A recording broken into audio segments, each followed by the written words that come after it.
When it comes to football, I actually felt sorry for Dundee supporters when United hammered them 3 days after the referendum. I thought, these poor buggers, they've voted yes and their team still gets beat. But as you can in football, what goes around comes around. I think actually there'll be one or two Paisley buddies in the audience who are through to support their team St Mirren, and you're very welcome, and I hope we beat you. Ladies and gentlemen, it's an honour to address you in this great city. When the ancient boroughs of Scotland were founded back in the 12th century, the royal proclamations here were addressed to Scottis et Anglis, Frankis et Flemingis, to the Scots, English, French and Flemish citizens of the community of the realm of Scotland. Scotland's aye been a proudly mongrel, multilingual, multi-ethnic nation from the very beginning. So I'd like to begin by contrasting the narrow, xenophobic, right-wing, racist, anti-immigrant ethos of Brexit Britain today with the outgoing, inclusive ethos adopted by the vast majority of people who want Scottish independence. And to do that, thank you. To do that, I want to reconfirm that ancient proclamation by adapting Burns's quote, "Here's to the land of brother Scots, fae Maidenkirk to John O'Groats," to "Here's to ye all, my brother and sister Scots, fae India to Africa, and fae Warsaw to Johnny Groats." I'm standing here. Thank you. I'm standing here aware of Dundee's and Scotland's history. I wrote a play in the 1980s called The Fairly Mackey Work about the Dundee Jew workers that was staged in the Dundee Rep. And there, one of the characters, the politician who defeated Winston Churchill, Neddy Scrimger, stood here in the city square and made a speech recalling that in the streets of Dundee, young William Wallace struck one of the first blows for Scottish independence. Neddy then exhorted the people of Dundee to deliver another blow for Scotland by defeating the imperialist warmonger Winston Churchill. In that play, when Neddy used the word megalomaniac to describe Churchill, somebody in the crowd shouted out, "Dinna use big words if you want, quote it in the Courier, Neddy." When the play was staged, the late great Michael Mara wrote original songs for it. And one of them, about Churchill, to the tune of the Ugly Duckling, went, "We drunkards in our wisdom see, that bitless though our bairns may be, our fathers kicked the erse o' thee back to merry England."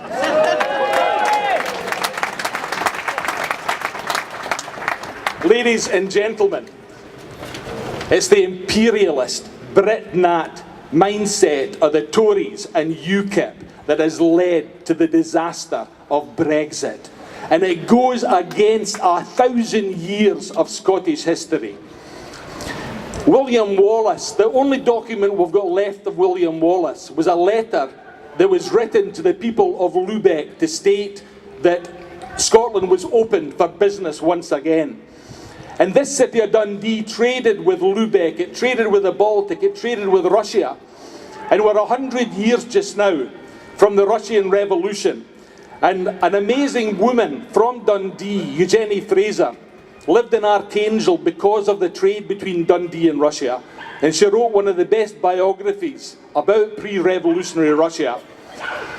And I interviewed Eugenie, and she described how when the sledge arrived in Archangel and took her over the river and turned the corner to see the house with the Divina for the first time, her mother saw the lion rampant of Scotland flying from the house by the Divina in Russia. And she said to her husband, "Oh, look what's there." He said, "It's there to welcome a Scottish bride." When the Russian Revolution was at its height, Nellie's family, Nellie's house was attacked by Bolshevik soldiers. And they were rampaging through the house, and they put out a big kist, and in it was the flag, the lion rampant flag. And Nellie, the mother, snapped when she saw this and said, "You cannot take that. That is the flag of my nation." And this was a time when families like hers were being shot through the head for going against Bolshevik soldiers. And everybody went silent, wondering what was going to happen. And for a split second, nothing happened. Then the commander of the soldiers said, "This is a brave lassie, boys. We'll leave her our flag." And later, when they were discussing it, the grandmother, Babushka, said, "That was extremely foolish, Nellie." And Eugenie said, "It was extremely foolish, but how magnificent it was for my mother to defend her national flag in that situation."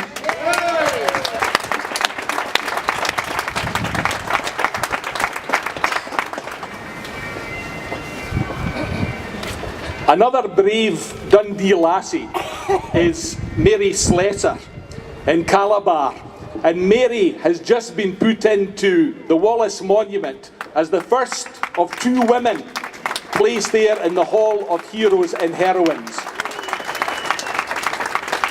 And I had the great pleasure of making a programme about Mary. And when I went to Duketown Parish Church in Calabar, a microphone was handed to me and I had to say what I was doing there in the Presbyterian Church.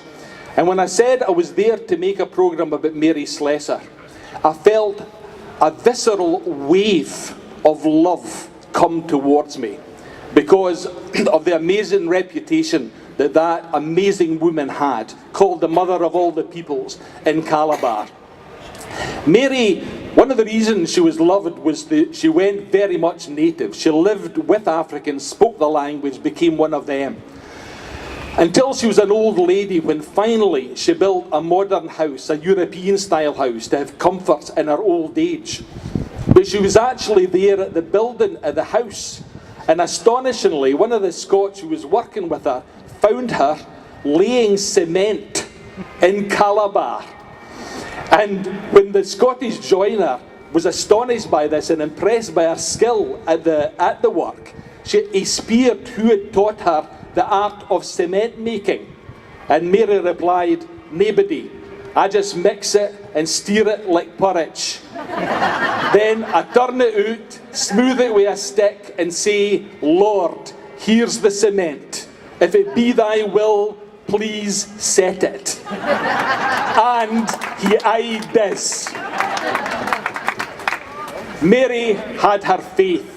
And whether you're Muslim, Hindu, Buddhist, Catholic, Protestant, St Mirren supporter, Dundee United supporter, Dundee supporter, whether you have no religious persuasion, please continue to have faith in the people of Scotland.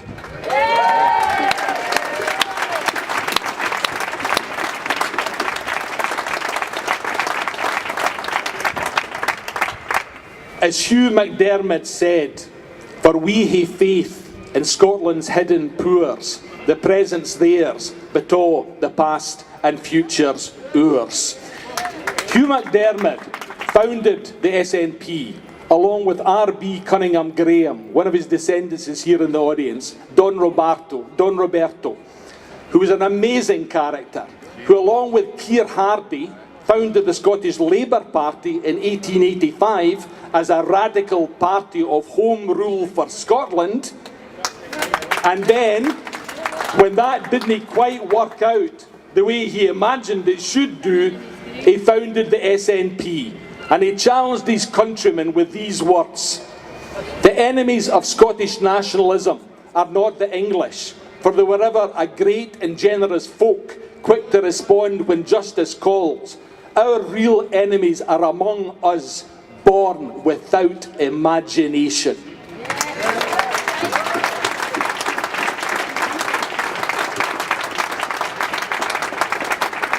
We now see the fruits of Cunningham Graham's work when we're in touch and distance, and we are, of Scottish independence. In the future, I believe that historians will look back at the referendum result in Dundee in 2014 and realise it was the people here in this city who delivered the first major blow for modern Scottish independence. And they'll do so again in the next independence referendum.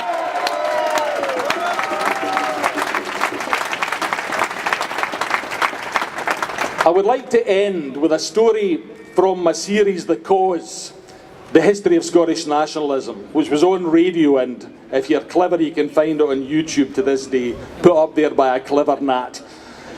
And it's a story, it's an piece of oral history that I just found remarkable when I recorded it. I was interviewing Winnie Ewing, and she said that in the 1960s, she was having a dram in the Caledonian Club in London. If you've been there, it's a very posh, very British establishment place. The Caledonian Club in London. She was having a dram with Sir Alec Douglas Hume, former Prime Minister and head of the Conservative Party. They were having a dram before they went out to address different gatherings at burnt suppers that night. And Sir Alec Douglas Hume, over the dram, to Winnie's astonishment, said, "You know, Winnie, like you, in my heart, I'm a Scottish nationalist, but my head tells me differently."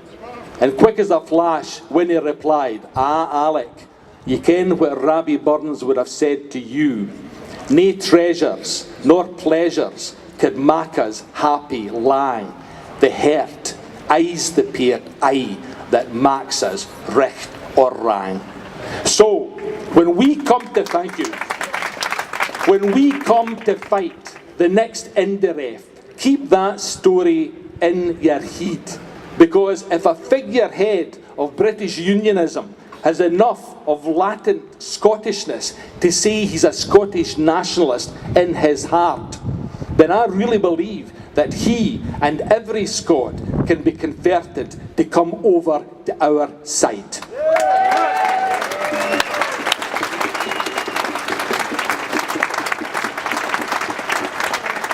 Because ultimately it's the recht side. And for the recht, ilk man should fecht, as John Barber said it in the Bruce 6 centuries ago. So caw canny and keep the heed.